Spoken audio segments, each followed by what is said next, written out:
चलिए ध्यान दीजिए,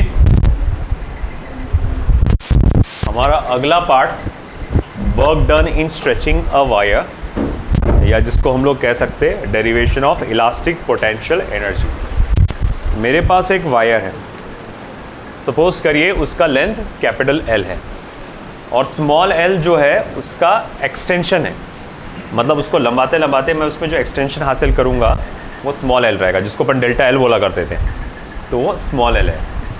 बोले ओके ठीक है, तो अब यहाँ से यहाँ खींचने में, मतलब एक्सटेंशन स्मॉल एल क्रिएट करने में मुझे वर्क कितना करना पड़ेगा, मैं उस चीज़ को डिराइव करना जा रहा हूँ। तो देखो यहाँ पर कैसा है कि उस चीज़ के लिए पहले मैं जर्नी को देखूँगा कि आप यहाँ से एक्सटेंड करके लेके आने वाले हैं, यहाँ तक एक्सटेंशन होगा कितना आपका स्मॉल एल। अब इमेजिन करो कि आपने सिर्फ कितना एक्सटेंशन किया, एक्स। अभी आपने सिर्फ एक्स एक्सटेंशन किया कि, तो मैं बोलूँगा when the wire is stretched by distance x, तो जब वायर स्ट्रेच किया जाता है बाय डिस्टेंस x, तो मैं बोलूँगा स्ट्रेस कितना लगेगा, तो स्ट्रेस होगा आपका फोर्स अपॉन एरिया, है ना। क्योंकि देखो यहाँ से यहाँ तक के स्ट्रेच करने में फोर्स ज़्यादा लगेगा और यहाँ से लेकर यहाँ तक के स्ट्रेच करने में फोर्स कम लगेगा, इसीलिए मैंने छोटा सा फोर्स है, कम फोर्स है, इसीलिए उसको स्मॉल एफ से इंडिकेट किया है। एंड स्ट्रेन कितना रहेगा बेटा आपका, चेंज इन लेंथ कितना है आपका, तो बोले x, अभी dx को मत देखो इधर, सिर्फ चेंज इन लेंथ x है ना, अपॉन द ओरिजिनल लेंथ कितना था l, ठीक है। देखो मैं बोलूँगा यंग्स मॉडुलस क्या होगा आपका, f into L upon a into x. Okay चलो भाई मान लिया, इसे आप इक्वेशन नंबर 1 दे सकते हैं। ओके अब ऐसा है कि अगर मैं उसे और थोड़ा स्ट्रेच करना चाहता हूँ आगे, ऑलरेडी कहाँ तक के स्ट्रेच कर चुका हूँ मैं, x तक स्ट्रेच कर चुका हूँ मैं, मगर मैं चाहता हूँ थोड़ा सा और आगे मैं उसको स्ट्रेच करूँ। कितना डिस्टेंस स्ट्रेच करना है, dx, थोड़ा सा ही बोला ना, इसीलिए डिस्टेंस dx। तो in order to further stretch it by distance dx, work has to be done, तो वर्क करना ज़रूरी है और वो वर्क कितना रहेगा, dw। तो बोले जब यहाँ थे तो रिस्टोरिंग फोर्स कितना था, तो बोले स्मॉल एफ। आपने डिस्प्लेसमेंट कितने का किए, तो बोले dx डिस्टेंस का, तो वर्क डन क्या रहेगा, f इंटू dx। मैं इक्वेशन नंबर 1 से उस f की वैल्यू डाल सकता हूँ। Therefore from 1 dw is equals to f की जगह y a x upon l into dx। ये होगा छोटा सा डिस्प्लेसमेंट dx के लिए लगने वाला वर्क डन। ओके अच्छा, अब छोटे से डिस्प्लेसमेंट dx के लिए जो वर्क डन है वो यहाँ है। अब अगर मैं बोलूँ मुझे एक्सटेंशन को यहाँ से लेकर यहाँ तक लाना है, यानी स्मॉल एल की मिनिमम वैल्यू क्या रहेगी, 0, और मैक्सिमम वैल्यू क्या रहेगी, स्मॉल एल, तो उसके लिए वर्क डन कितना करना पड़ेगा, तो मैं बोलूँगा therefore work done in stretching the wire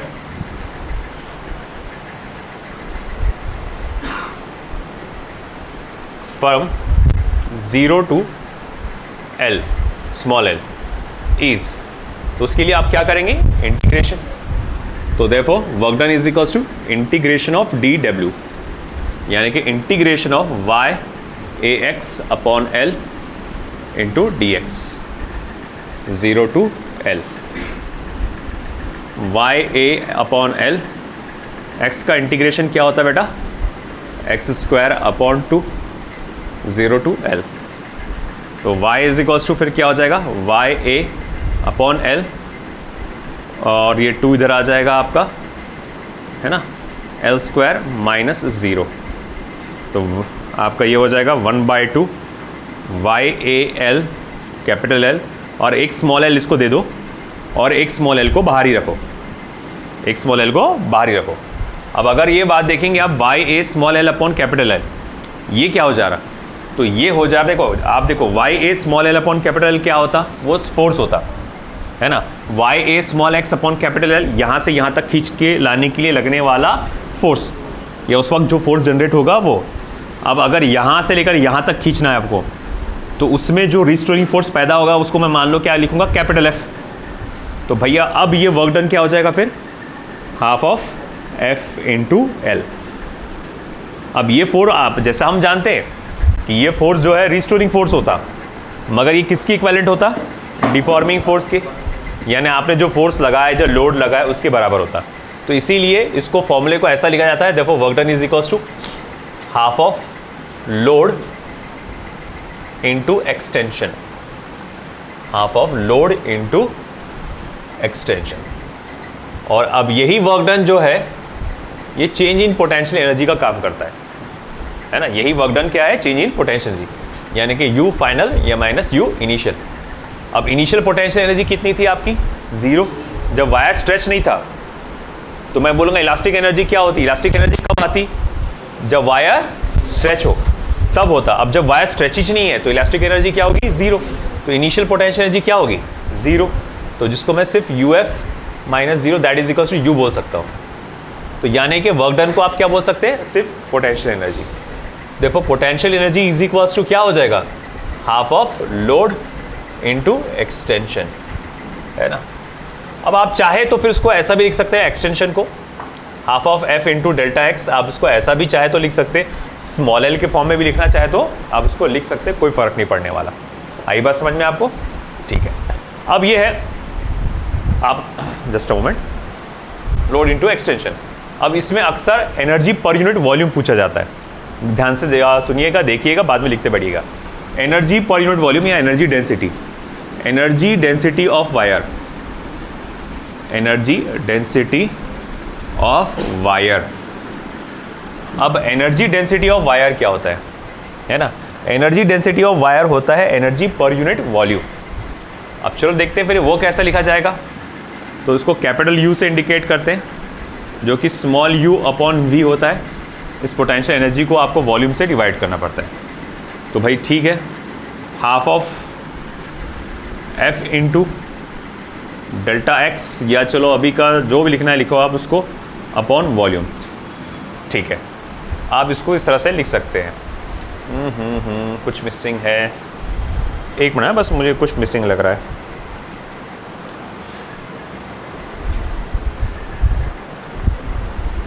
okay चलो, नथिंग इज मिसिंग। अब ऐसा है, v को मैं क्या लिख सकता हूं,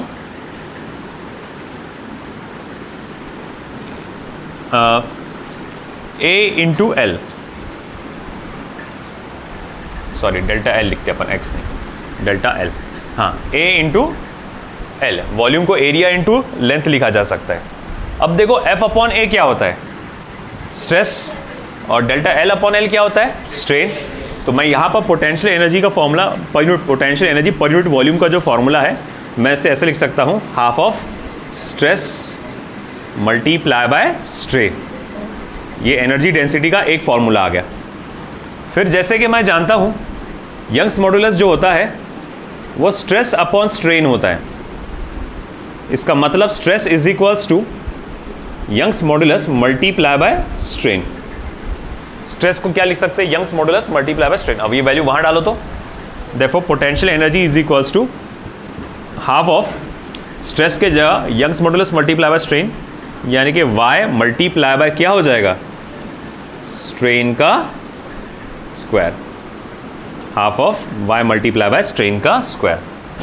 और भी इसमें एक तरीके से लिखा जा सकता है कि भैया अगर मैंने यहाँ पर स्ट्रेस की जगह y मल्टीप्लाई बाय स्ट्रेन लिखा था, अगर मैं स्ट्रेन के जगह स्ट्रेस अपॉन y लिखूँ तो, है ना, स्ट्रेन के जगह स्ट्रेस अपॉन y लिखूँ तो यहाँ पर पोटेंशियल एनर्जी का एक और फॉर्मूला बनता है, हाफ ऑफ स्ट्रेस का स्क्वायर अपॉन y। ये क्या हो जाएगा, हाफ ऑफ स्ट्रेस का स्क्वायर अपॉन y। तो ये है एनर्जी डेंसिटी का फॉर्मूला, ये है पोटेंशियल एनर्जी का फॉर्मूला, और पोटेंशियल एनर्जी का जो फॉर्मूला है उसी को एक और कहा जाता है स्ट्रेन एनर्जी, है ना। और ये strain energy per unit volume. इसको कहते हैं स्ट्रेन एनर्जी या एनर्जी, ये पोटेंशियल एनर्जी, इसको कहते हैं strain energy per unit volume या जस्ट एनर्जी डेंसिटी भी करके बोला जाता है। तो देखो अल्टीमेटली आपको तो ये फॉर्मूले मायने रखते हैं, ये डब्बे में फॉर्मूले लिखे हुए ये सब मायने रखते हैं आपके लिए, है ना। आप इस पर फोकस करेंगे, ये तो बस एक सेटिस्फैक्शन है कैसे आया क्या आया उस चीज़ के लिए, ठीक है। नोट करो।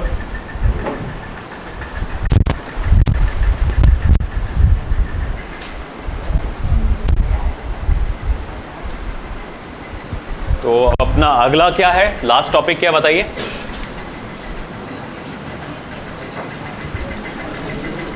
Title number application of elastic behaviour of material, है ना।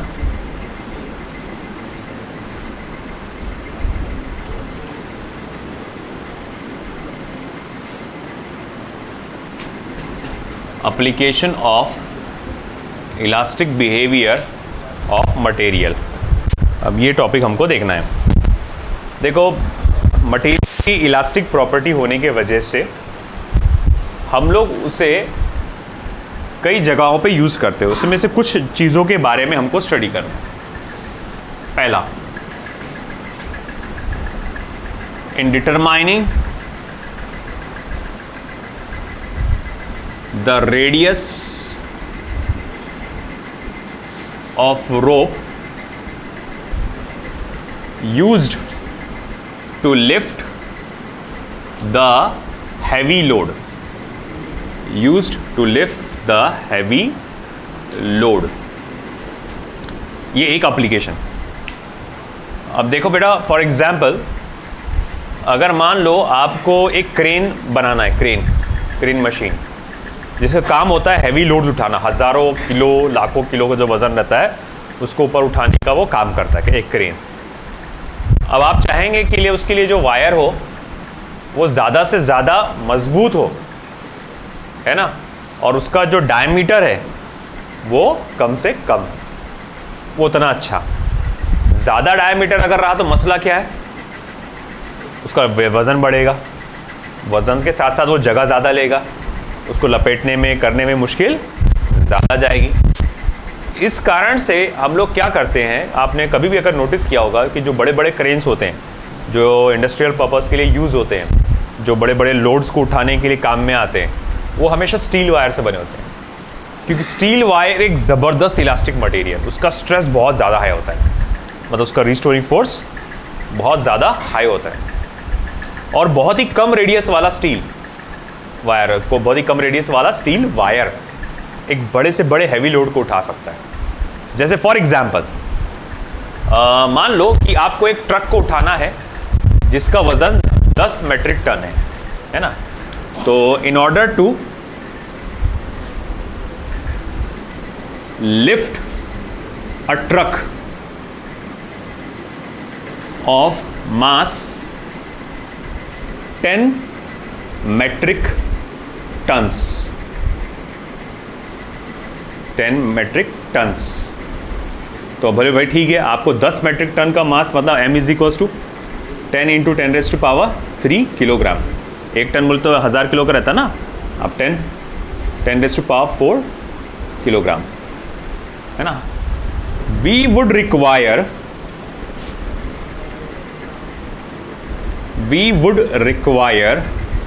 a steel wire of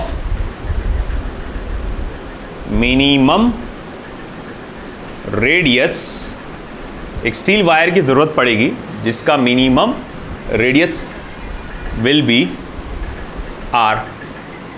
चलो अभी का तो r ही बोलूँगा मैं, उसको कैलकुलेट करना पड़ेगा। तो बोले कैसे कैलकुलेट करूँगा, मैं ये जानता हूँ कि stress is equals to load upon area, load मतलब फोर्स अपॉन एरिया, मतलब वही भाई आपका mg अपॉन πr², है ना, जो आप वज़न उठाएंगे उसका वज़न अपॉन πr²। तो मैं लिखूंगा ठीक है, therefore r² is equals to mg upon pi multiply by stress. देखो फॉर स्टील मैक्सिमम स्ट्रेस की जो वैल्यू होती है, मतलब ज़्यादा से ज़्यादा स्ट्रेस जो स्टील वायर का होता है, इट इज़ 3 × 10⁸ 8, 3 × 10⁸ न्यूटन पर मीटर स्क्वायर। देखो, जब स्ट्रेस अपनी मैक्सिमम लेवल पे होगा तब रेडियस अपने मिनिमम लेवल पे होगा, क्योंकि इन्वर्स रिलेशन है इनका।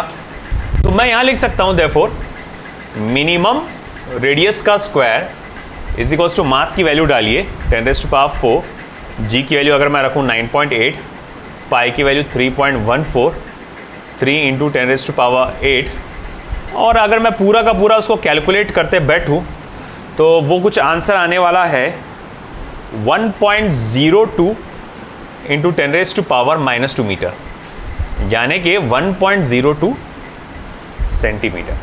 बात समझ में आ रही है आपको कुछ, कि एक 10,000 किलो का ट्रक उठाना है आपको, 10,000 किलो का ट्रक जब ऊपर उठाना है तो उसके लिए जो स्टील वायर लगेगा उसका रेडियस महज कितना होना चाहिए, 1.02 सेंटीमीटर, इतना सेंटीमीटर वाला वायर है ना। अब अगर तुम सोचो कैसा है कि अगर मैं सादी रस्सी का इस्तेमाल करता, सादी रस्सी का स्ट्रेस स्टील वायर के स्ट्रेस के मुकाबले बहुत ज़्यादा कम है, बहुत ज़्यादा कम है। तो उसके लिए जाहिर बात है मिनिमम रेडियस की वैल्यू बहुत ज़्यादा हो जाएगी, है कि नहीं। तो फिर वो मान लो कि एक स्टील वायर इतना बारीक सा, मेरी उंगली के बराबर का, आपने बस एक बार लपेट के लेके चले गए और बोले ठीक है लगाओ ट्रक उठाओ। और वहीं अगर मेरे को रस्सी लेके जाना है मोटी, तो इतनी मोटी रस्सी लेके जाऊँगा, है क्या ना।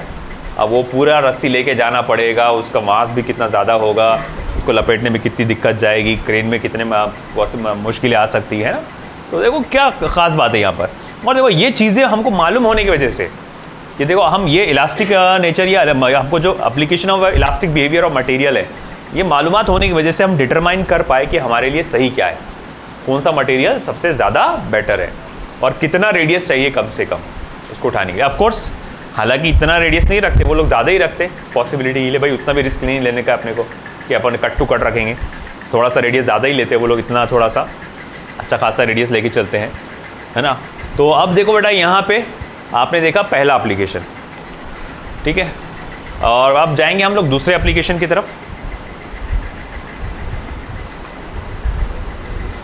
ठीक है,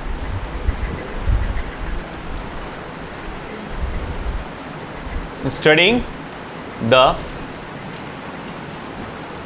structure of beam in construction to avoid buckling।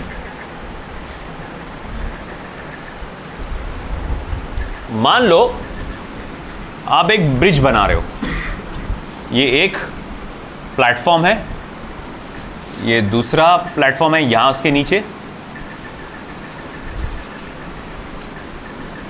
ये इसके नीचे दूसरा प्लेटफॉर्म है, और इस पे तुमने क्या किया है, वज़न को लटकाया है, वेट को लटकाया। मान लो ये जो वेट आपका W है, ब्रिज की लंबाई L है, ये इसकी थिकनेस जिसको बोल सकता हूँ मैं डेप्थ D, और चौड़ाई को मुझे बताना मुश्किल है, वो ऐसा आएगा 3 डायमेंशनली, है ना, ऐसी चौड़ाई रहेगी।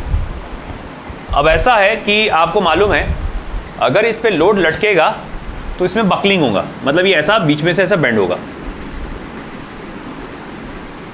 ये जो बीम है ऐसा बीच में से बेंड होगा। तो जो सेंटर ऑफ ग्रेविटी था आपके बीम का वो सरक के यहाँ आ गया, और कितना सरका, डेल्टा। तो ये जो सेंटर ऑफ ग्रेविटी सरका है नीचे, उसका डिप्रेशन बोलते हैं इसको। इसको क्या बोलते हैं बेटा, डिप्रेशन। अपना वाला डिप्रेशन नहीं है ना, वो जो नीचे बकलिंग आती है इसको अंदर वो उसको बोलते हैं डिप्रेशन। अब इसका फॉर्मूला तुमको डायरेक्ट आया है कि डिप्रेशन की जो वैल्यू है ये इन बातों पे डिपेंड करती है, WL³ अपॉन, ये फॉर्मूला डिप्रेशन कैलकुलेट करने का ये है, WL³ अपॉन 4y/BD³। तुम जितनी ज़्यादा वेट अटैच करोगे इस पर ज़्यादा लोड रहेगा, उतना ज़्यादा नीचे बेंड होगा। जितने लंबा ले लोगे आप ज़्यादा, तो उतना लंबाई से भी आपका क्या होगा, डिप्रेशन बढ़ जाएगा। इसीलिए जब कोई लंबा ब्रिज होता है बीच बीच में कॉलम्स दिए जाते हैं इसके। हाँ, एक और बात, अगर ब्रेथ कम होगा ब्रेथ चौड़ाई कम होगी, तो भैया वो उससे क्या होगा, डिप्रेशन बढ़ जाएगा। और अगर चौड़ाई ज़्यादा होगी तो डिप्रेशन कम होगा। डेप्थ अगर कम हुआ तो डेप्थ बोलते हैं, ऐसा थिकनेस है ना, कम हुआ तो डिप्रेशन बढ़ जाएगा। और अगर डेप्थ ज़्यादा हुआ तो डिप्रेशन कम हो जाएगा, है ना। और सबसे ज़्यादा देखो जो माना जाता है वो डेप्थ को ही खेल कर सकते हैं। बोले डेप्थ को चेंज करने से डिप्रेशन चेंज करना ज़्यादा सही है। बोले क्यों? देखो कैसा है, depression is inversely proportional to breadth and depression is inversely proportional to depth का क्यूब। तो परसेंटेज डिक्रीज इन या percentage change in depression is equals to percentage change in आपका ब्रेथ। और यहां पर अगर मैं बोलूंगा परसेंटेज चेंज इन, ओ यार, percentage change in depression is equals to 3 times percentage change in depth. मतलब क्या हुआ, अगर मैं डेप्थ को, मतलब मैं चाहता हूं कि मैं डिप्रेशन को 3 गुना कम करूं, अगर मैं चाहता हूं डिप्रेशन को 3 गुना कम करूं, वो बहुत ज़्यादा नीचे झुक गया यार, ये तो भी मैं तो यार बहुत, चलो कितना नीचे झुक गया, बोले 3 मीटर नीचे झुक गया। अरे नहीं, अपने को 1 मीटर चलेगा, 3 मीटर नहीं होने देने का इसको। तो बोले अब कैसा करेंगे, बोले आपको डिप्रेशन को 3 गुना कम करना है, तो उसके लिए आपको चौड़ाई को क्या करना पड़ेगा, चौड़ाई 3 गुना बढ़ाना पड़ेगा, 3 times। और यहां पर थिकनेस का क्या खास है मालूम क्या, तुम इसको सिर्फ 1 गुना बढ़ाओ, है ना, इसको सिर्फ क्या बढ़ाओ, 1 टाइम, मतलब 1% बढ़ाओ इसका, ये ऑटोमेटिकली ये डिप्रेशन जो है वो 3% कम हो जाएगा। तो ये देखो इसमें क्या है फायदा, इसमें जैसे फॉर एग्जांपल मुझे एक task as a civil engineer आपको एक टास्क दिया है कि भैया यहाँ से वहाँ तक वो एक ब्रिज को बनाना है आपको, ये पहाड़ी से वो पहाड़ी पे आपको ब्रिज बनाना है ना। यहाँ ज़्यादा ट्रैफिक कुछ होता नहीं है, तुमने एक ब्रिज बना लिए, तुम बोले ठीक है ज़्यादा ट्रैफिक नहीं होता तो मैं एक सिंगल लेन रोड का बना लेता हूँ, इक्का दुक्का गाड़ी आ जाती है यहाँ से, अच्छा ठीक है चलो बना लिए। मगर तुमने क्या नोटिस किए, यार इसमें बकलिंग बहुत ज़्यादा हो रही है और गहराई बहुत है ज़्यादा नीचे, वहाँ पर बीम दे नहीं सकता मैं, है ना। अब मान लो बहुत बड़ी पहाड़ी है, बहुत ऊँची पहाड़ी है, अब नीचे तो बीम दे ही नहीं सकता ना यार, मैं इतना बड़ा कहाँ से दूंगा बीम उसके अंदर। बोले अब क्या करना, तो बोले फिर क्या करते, बोले कम को चौड़ाई को बढ़ा दो, ब्रेथ को बढ़ा दो, ये बढ़ा देंगे तो अपने आप कम हो जाएगा। तो बोले अच्छा तुमको कितना कम करना है, बोले यार वो देखो 3 मीटर तक की बकलिंग जा रही है, मुझे सिर्फ 1 मीटर तक की बकलिंग चाहिए। तो आप क्या बोलेंगे, एक काम करो 3 लेन का रोड बना दो, है ना, आप बोलेंगे 3 लेन का रोड बना दो। बोले यार इक्का दुक्का गाड़ी जाती, तो बोला उसमें 3 लेन का रोड बनाओ, कितना कंस्ट्रक्शन का कॉस्ट लग जाएगा उसके अंदर, 3 गुना, है ना, वो बनाने के लिए। तो ये कोई फ़ायदे वाला सौदा नहीं है, काम हो जाएगा मगर अच्छा नहीं है बोलेंगे। फिर एक जो अच्छा इंजीनियर है वो बोलेगा अरे देखो भाई आप क्या कर सकते हैं, है ना, आप डेप्थ को थोड़ा सा बढ़ाओ, थोड़ा सा ही बढ़ाओ, उसका 3 गुना ऑटोमेटिकली डिप्रेशन क्या हो जाएगा, बढ़ जाएगा। बात समझ रहे ना। तो फ़ायदा इसमें है, तुम जो चौड़ाई है उसको थोड़ी सी बढ़ा दो, थिकनेस ऑफ द ब्रिज थोड़ा सा ही बढ़ाओ, तो उसमें क्या हो जाएगा, डिप्रेशन अपने आप कम हो जाएगा। तो बोले फ़ायदा इसमें ज़्यादा है डिप्रेशन बढ़ाने के लिए। तो इसीलिए पहले इंजीनियर कोई भी रहा तो वो क्या सोचेगा, ब्रेथ को बढ़ाने की नहीं सोचेगा। बात समझ रहे क्या आप। अगर अच्छा इंजीनियर है वो चाहता है कि ये जो आपका ब्रिज ऐसा बीच में से बेंड हो जाता, तो वो उसको बचाने के लिए ब्रेथ को अगर बढ़ाना पड़े, चौड़ाई को ऐसा, रोड की चौड़ाई को ऐसा बढ़ाना पड़े तो उसमें खर्चा बहुत हो जाएगा। हाँ अगर ऐसा थिकनेस बढ़ा दूंगा मैं तो उसमें खर्चा कम लगेगा। तो बोले ठीक है, उससे बकलिंग कम हो जाएगी। मगर थिकनेस बढ़ाने के साथ एक नुकसान है। बोले क्या, बोले जब थिकनेस बढ़ाते हो आप तो ऑटोमेटिकली वेट बढ़ जाता है, ब्रिज का खुद का वेट बढ़ जाता है ना। वो जो सामान रोड पे ट्रैफिक जाएगा उसका अलग बात है, मगर खुद का वेट बढ़ जाता है। और कभी कभार अगर आप एक इंजीनियरिंग नॉलेज रखते हो तो आपको मालूम होगा कि कभी कभार ये रेशो अगर प्रॉपर नहीं है तो खुद के वजन से भी ब्रिज नीचे गिर जाता है। आप देखते होंगे कई बार ये प्रॉपर नहीं रहता, सीलिंग खुद के वजन से नीचे गिर जाता हो। तो बोले अगर ये प्रॉपर, आप अगर थिकनेस बढ़ाने की सोच रहे हैं, है ना, आपको चाहिए चौड़ाई चाहिए, है ना, चौड़ाई चाहिए मगर उसका मास कम हो, तो बोले आप ये कैसा कर सकते हैं। तो भैया यहां पर फिर आता है अपना हीरो बन के आई शेप ग्रिडर। आई शेप ग्रिडर, आई शेप ग्रिडर, ग्रिडर बोलते हैं, ग्रिडर, ग्रिडर। अब ये देखो आपको आजकल तो मुश्किल है देखने में, पुराने ज़माने के घरों में देखने को मिलेगा। किसी गांव में कोई होगा, कहीं गया होगा घर पे, तो वो देखेगा, नोटिस करेगा, तो उसकी छत पर एक ऐसा आर्च जैसा बना हुआ है छत पर। जैसा कि मान लो ये फ्लोर सीलिंग है आपकी, है ना, तो आप देखेंगे कि ये जो सीलिंग है उसमें जो छत है वो ऐसी है, ऐसा। ये पुराने गांव के घरों में मिलेगा आपको, है ना। इवन आप मेरे घर में भी आ जाएंगे तो मिल जाएगा बालापुर में है ना। तो पुराना कंस्ट्रक्शन जो है हमारा, जो नीचे का बेस ग्राउंड फ्लोर का कंस्ट्रक्शन है पुराना, तो उसके सभी कमरों में जो आपके छत है हमारी इस टाइप की है ना। तो जैसा आप देखेंगे, अगर ये जा रहा है ऐसा, तो ये यहाँ से एक ग्रिडर डाला रहता है, एक आई शेप ग्रिडर, वो ऐसा एक यहाँ से डाला हुआ है, वैसे ही एक आई शेप ग्रिडर यहाँ से डाला हुआ है, ऐसे 2 आई शेप ग्रिडर डाले हुए हैं। और अब अगर मैं देखूंगा जो ये छत आपको प्लेन नज़र आ रही ना, वो ऐसे थोड़ी सी कर्व्ड नज़र आएगी आपको। ये भी ग्रिडर और ये भी ग्रिडर के बीच में वो छत थोड़ी सी कर्व्ड नज़र आएगी, और ये ग्रिडर और वो ग्रिडर के बीच में भी ऐसा छत ऐसा कर्व्ड नज़र आती है। तो ये क्या करता है, अब ये पूरा वजन लोड बेयर कर रहा है। अब लोड बेयर करने के लिए अपन क्या चाहते हैं, चौड़ाई, वो देखो चौड़ाई ज़्यादा है ना, थिकनेस भी ज़्यादा है। अब देखो तुमने क्या करे, बीच में जो इतना पूरा लेने के बजाय, आपने पूरा ऐसा बार लगाने के बजाय आपने क्या करे, एक ऐसा और ऐसा बार लगा दिए, है ना। इससे क्या फ़ायदा हुआ, चौड़ाई भी मिल गई, थिकनेस भी मिल गया, और ये मास है ना। अरे भाई, इसमें तुमको नहीं लगता मास ज़्यादा होगा, और इसका मास कैसा होगा, कम होगा। तो चौड़ाई भी मिल गई, थिकनेस भी मिल गया, और मास भी कम हो गया। तो देखो 3 फ़ायदे, बी बढ़ गया, डी बढ़ गया, डब्ल्यू कम हो गया। अब उसके डिप्रेशन क्या हो जाएंगी, कम, है ना। हल्का सा डिप्रेशन होना भी ज़रूरी होता है ना। कहा है ना, तो कोई कहावत है, जो चीज़ मुड़ती नहीं वो टूट जाती है, जो चीज़ झुकती नहीं वो टूट जाती है ना।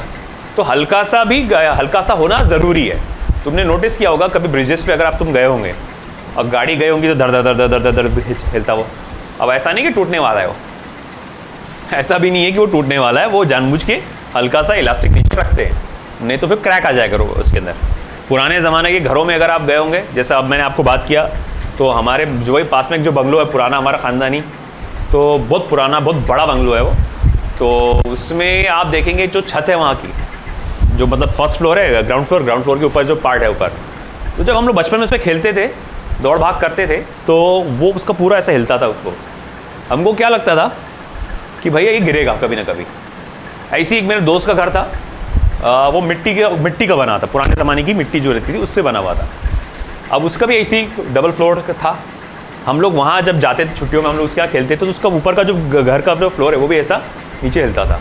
हम लोगों को लगा कि भैया ये कभी भी गिर सकता, मगर बाद में जब उसको गिराने की कोशिश किए, है ना, ये मान लो ये जो चीज़ है, ये जो आज की दीवार है वो तोड़ना आसान था उसके मुकाबले। ये ब्रिटल है ना, ईजिली टूट गई थी वो, है ना। और उसको मैंने इतना हम लोग ने, मतलब जो हम लोग देखे वहाँ पर इतना मुश्किल गया। वो पुराने ज़माने की जो मिट्टी रहती थी उसके अंदर काफ़ी कुछ मिला के वो बनाते थे, उसमें एक इलास्टिक नेचर रहता था और उससे उसकी मजबूती रहती थी। इवन मुझे याद है कि भाई मैंने उसी वक्त, जब मैं एक्चुअली वो टाइम की बात है, समर वैकेशन है, और जब मैं स्कूल में था तब की बात है, वो अराउंड हाई स्कूल में होऊंगा, मैं आपकी एज के आसपास ही होऊंगा मैं।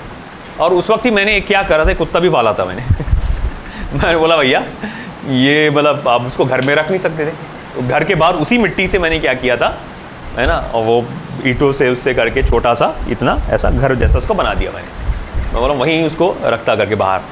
अब रखे भाई, अब वो जो रो रहा 2-3 दिन तो अब बच्चा आता हो जो रोता हो, तुमको मालूम होगा अगर फर्स्ट डे बहुत ज़्यादा, सब पड़ोसी परेशान, फिर सब पीछे पड़े, जाके छोड़ के आया उसको, ले जाते लेकर, ठीक है ले जाके छोड़ के आया। अब वो घर पड़ा हुआ वैसे बना हुआ, यूज़ भी नहीं आ रहा। अब उसमें हो रहा कि भाई चलो ठीक है, उसमें पानी थम रहा, गंदगी हो रही, मच्छर हो रहे उसके ऐसे, तो घर पे बोले इसको तोड़ो, बोले इसको। तो जब मैं उसको तोड़ने बैठा, जैसे हॉकी थी उस टाइम, जो भी इस चीज़ से मैं तोड़ने की कोशिश कर रहा, वो इतना मजबूत कि मैं इतनी तो तोड़ने की कोशिश को ऐसा हो रहा, वो वाइब्रेट कर रहा कि अब लगता है टूट जाएगा, मैं टूट ही नहीं रहा हूँ। बहुत ताकत लगी, मतलब मुझे ऐसा लगा कि अगर मैं इस सीमेंट की दीवार को मारता हथौड़े से तो ईजिली टूट जाती थी, मगर वो नहीं। तो इलास्टिक नेचर होना अच्छा है ना, ब्रिटल होना सही नहीं है, इलास्टिसिटी होना थोड़ी सी सही है। तो आपको समझ में आया ये पॉइंट, है ना। इसी वजह से, इसी कारण से आप जैसा कि कई जगहों पे अगर आप देखते हैं, सॉरी उल्टी बात बोल रहे तुम आज, मैं रुको, मेरा चैप्टर भी ख़त्म होने आ रहा और मुझे जाना भी था एक जगह जल्दी आ रहा है। अब देखो इसी वजह से क्या होता है कि जब हम लोग क्या करते हैं कि यहाँ पिलर्स बनाते हैं, है ना, हम लोग क्या करते हैं पिलर्स रखते हैं कि भाई आप छतों के बीच में, है ना, छतों के बीच में आप देखते हैं पिलर्स लगाते हैं आप। तो जब आप पिलर्स लगाते हैं ऐसा, तो आप देखते हैं जनरली ज़्यादातर तो सर्कुलर पिलर्स रखते हैं, है ना। मगर सर्कुलर पिलर्स का प्रॉब्लम क्या है कि उनका मानते हैं कि एरिया ऑफ क्रॉस सेक्शन बढ़ता है, उनका मतलब चौड़ाई बढ़ जाती है उसकी, है ना, वो आपका वेट बेयर कर सकता है, मगर उसका खुद का भी वजन होता है। और अगर हल्का सा भी पिलर के डायमेंशन में थोड़ा बहुत रहा तो अपने खुद के वजन से भी क्या हो जाएगा, बेंड हो जाएगा और उसमें वापस से ऐसा क्या आ जाएगा, बकलिंग आ जाएगा। इसीलिए वेट डिस्ट्रीब्यूटेड पिलर्स ज़्यादातर यूज में है आजकल। मतलब वेट डिस्ट्रीब्यूटेड पिलर्स कैसे होते हैं, तो जैसे ये आपका अगर ऐसा है,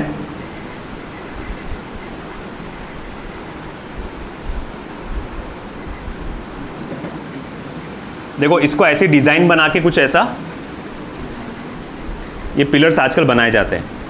मतलब बीच वाला जो कॉलम होता है पतला होता है और जहाँ से वो अटैच होता है ऊपर से सीलिंग को और फ्लोर को, वो कुछ डिज़ाइन विज़ाइन बना के एरिया ऑफ क्रॉस सेक्शन को बढ़ा कर देते हैं वो लोग, है ना। ये रोमन स्टाइल में जैसा रहता है अक्सर ये कि आप देखते हैं कि भैया ऊपर जाके ऐसा वो कुछ तो भी ऐसा बड़ा एरिया ऑफ क्रॉस सेक्शन हो जा रहा, नीचे जाके भी एरिया ऑफ क्रॉस सेक्शन बड़ा हो जा रहा और नीचे वाला जो पार्ट है वो पतला रह रहा, बहुत ज़्यादा मोटा नहीं रह रहा।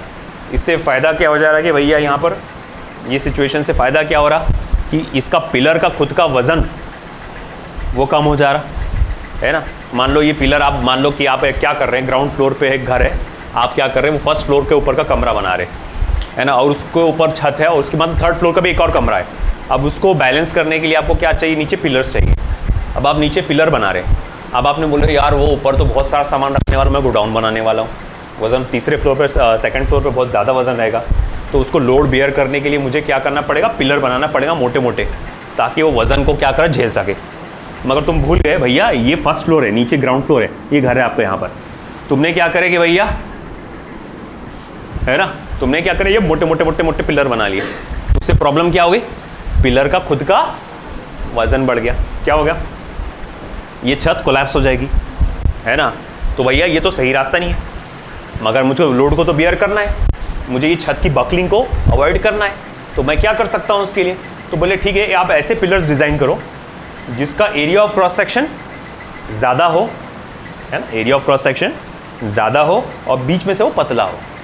तो वो जो आपका फॉर्मूला है वो जो कहता है कि आपको बकलिंग अगर अवॉइड करना है तो वेट कम होना चाहिए, चौड़ाई ज़्यादा होना चाहिए, डेप्थ ज़्यादा होना चाहिए, वो सारे के सारे यहाँ पर रूल्स फॉलो हो जाए, है ना। इसी वजह से जो ट्रेन की पटरी अभी रहती है ना, वैसी आई शेप की रहती। ट्रेन की पटरी को देखे तुमने कभी, है ना, ट्रेन की पटरी भी इसी शेप में रहती है, आई शेप, हल्का सा कर्व रहता है, यहाँ से ये थोड़ा सा कर्व रहता है, ऐसा ऐसे ही रहता ना आई शेप। उसके पीछे का भी सेम रीज़न होता है। आई बात समझ में आपको ये, है ना। तो ये आप देख सकते हैं यहाँ पर कि जब आप स्ट्रक्चर ऑफ बीम स्टडी करते हैं, कंस्ट्रक्शन में स्टडी करते हैं, तो ये बकलिंग को अवॉइड करने के लिए आप, है ना, ये कॉन्सेप्ट का यूज़ करते हैं। ठीक है, मैं जैसा बोलता हूँ फिर आप ओरली आप लिख लो, पहले तो डायग्राम बनाओ और ये फॉर्मूला लिखो और फिर मैं जो ओरली बोलूँगा वो लिखते जाओ।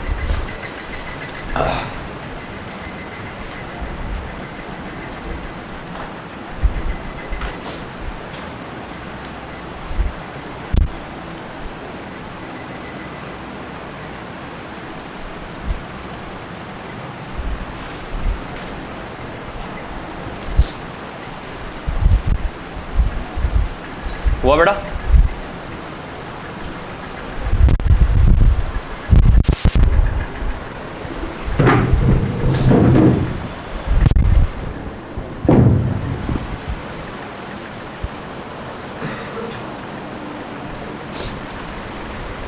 हो गया। चलिए फिर लिखिए, the bridges are design in such a way, the bridges are designed in such a way that they should not bend under the load of flowing traffic. They should not bend under the load of flowing traffic. They should not bend under the load of flowing traffic.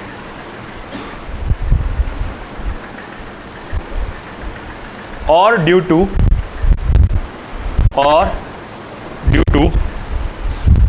force of the wind, or due to the force of the wind, or due to force of the wind, or its own weight, or its own weight. To avoid such buckling,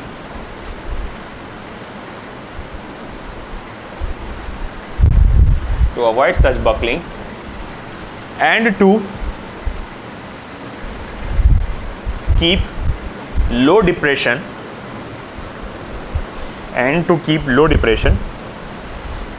bracket में delta लिखना, वो छोटा वाला delta,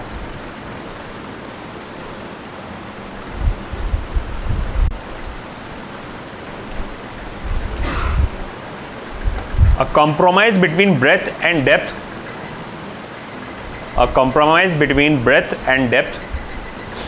of beam is made. A compromise between breadth and depth of beam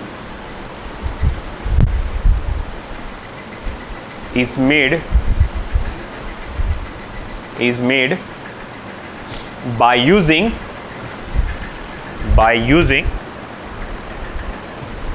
eye-shaped girder.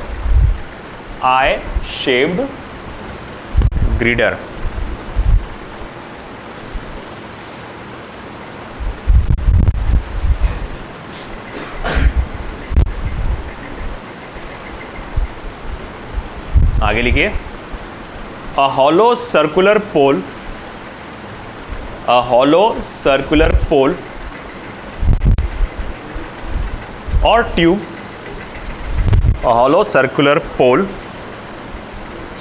or tube,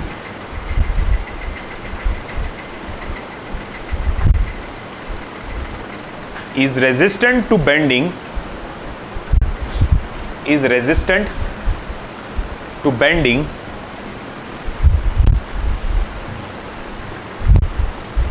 in all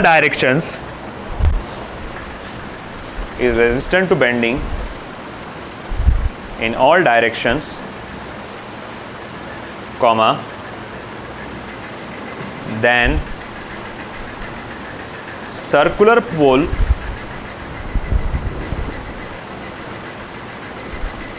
of some mass, same mass होना चाहिए,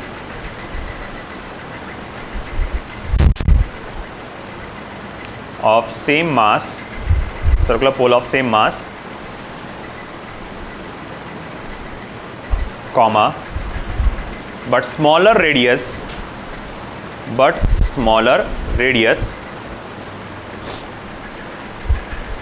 comma, since it has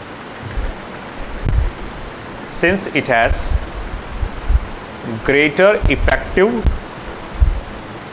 cross section,